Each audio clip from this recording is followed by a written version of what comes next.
All right, welcome back. You are loved, you are awesome, and I am happy you are here because, hey, I'm just in a good mood, and I want to share that with you guys. So have a good day today. But you saw the title, why PSVR 2 won GDC. Now, the TLDR that I'm sure you all are thinking is they won GDC when it comes to VR-related talks because they won the war of attrition, and we're really the only ones that spoke there. So take that for what it is. But what they did bring up there at a specific GDC meeting, there are three really big things that just get me more excited for PSVR 2. And in a year so far that's been fairly dry of VR coverage, PSVR 2 is a shining light, so let's talk about it. So it's no surprise that no one really has seen the PSVR 2 yet, but there are thousands of developer kits out there reportedly, and at private showings. They were also at GDC, as you can see here in this tweet. Had one of those VR moments today playing in the new PSVR 2 head-mounted display. You know, where the world just feels different when you return. So good, and some thanks there for the demo in the chat. So it is confirmed that PSVR 2 was at GDC. I know many people, like the Between Realities crew, Alex VR and Skiva, tried their darndest to get access to this exclusive headset but couldn't, but it is good to see it was out there. But there was a specific conference or specific meeting that happened in GDC for Unity developers where some things were talked about, so let's discuss these. Now this news is coming from Michael L. Hicks, published on Android Central. GDC 2022 provided a glimpse into the future of PSVR 2 games.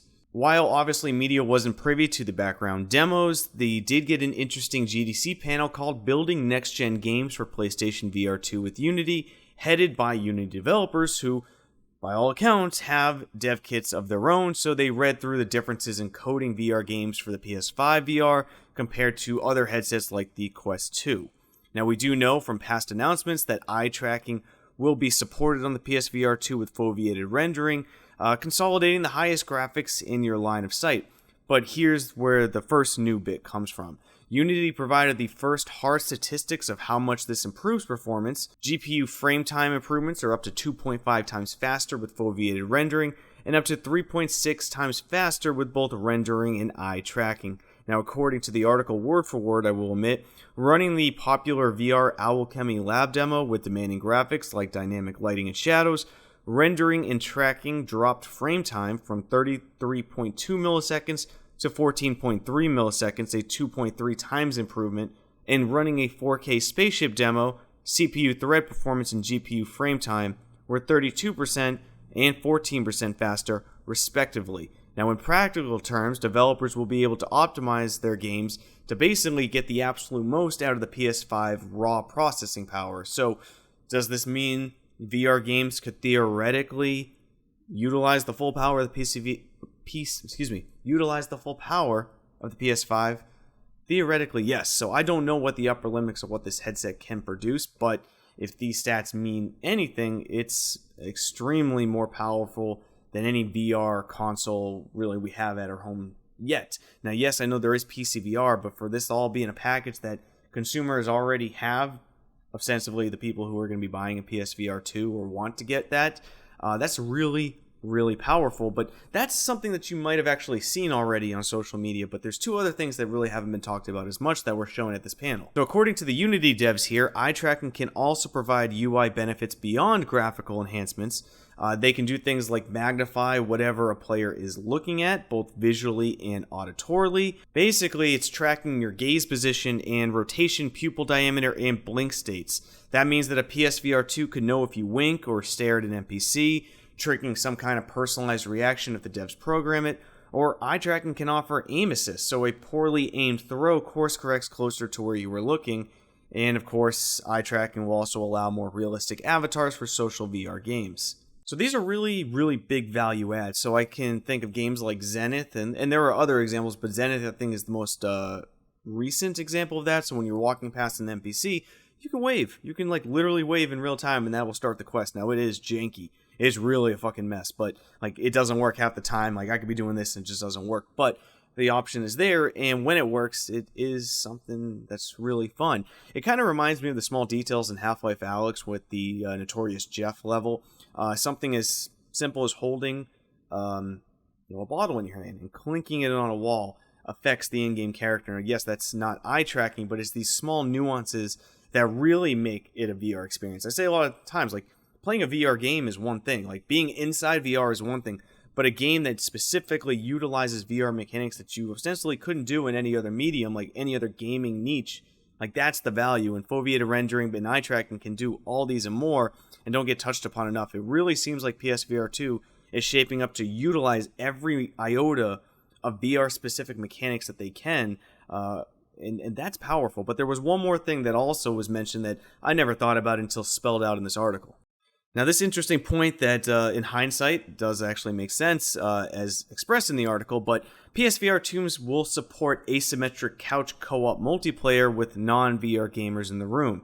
So, you can cast a Quest 2, like this article says, onto a TV, but the PSVR 2 will constantly connect to a console that's always hooked up, making multiplayer a more natural fit. Developers can create multiple in-game cameras and point one feed to the headset and another to the TV for other players, ensuring they're experiencing the same game with different perspectives. It'll make VR much more social and less isolating from other people in the room, while also preventing the VR or non-VR players from having an intrinsic disadvantage. In a nutshell, there are games out there. Divigo is one, where one player is taking the personification of a giant in the game, and the other player is going to be the little lowly person, and they're battling it out. But because both these players are playing on different machines in different locations, between latency, lag, and other factors, the experience that they both have can vary, and because of that, one might have an advantage, one might have a disadvantage. It's almost like streamer tools in VR. They're really great, but can create advantages for one person over the other. But when you have the console in a room and you have friends over, one person could be inside the headset, while another person could be inside your room with a controller, and this experience now is much more fair for both parties. It's much more tailored to a seamless experience, and there's less variables, which just make it a more fun experience. But so the TLDR to this entire video, because I know I'm rambling at this point, but these are 3 new things that were semi brought up at this GDC panel that really are value added to the PSVR 2. And to me, what the PSVR 2 seems to be doing that gets me truly excited is trying to push the envelope as much as they can. Now, you have the Quest 2 and the Quest 1 that, yes, they're mobile hardware. There's only so far they can go, but I do see a lot of games coming to them that really are not pushing VR-centric mechanics. Like, what makes a VR experience better than a flat experience? To me, it's always the immersion, and the immersion is a word that can be defined very differently, but everything I see from Sony in the PSVR 2 seems to be utilizing specific triggers that only it can do, specifically anything with eye tracking. And they really seem to be going all in on what that can do to a value-added experience, and I think the sky is the limit. Like, I don't think we've touched even an iota of what is capable in VR, and that's why I'm truly excited by these facts. So that's what was shared at GDC. I know PSVR 2 is not something I cover often, but I'm getting more and increasingly more excited for it, because while I love my Quest 2, and I love what Meta is doing with VR, I don't feel like we're pushing it. We're really hardcore in the mobile avenue, and even the mobile games aren't taking advantage of what VR can do. And seeing what Sony might be pushing with these is it's pretty incredible, and I'd like to hear your thoughts. But that's going to be it for today. See you in the next one, Space Cowboys. Peace.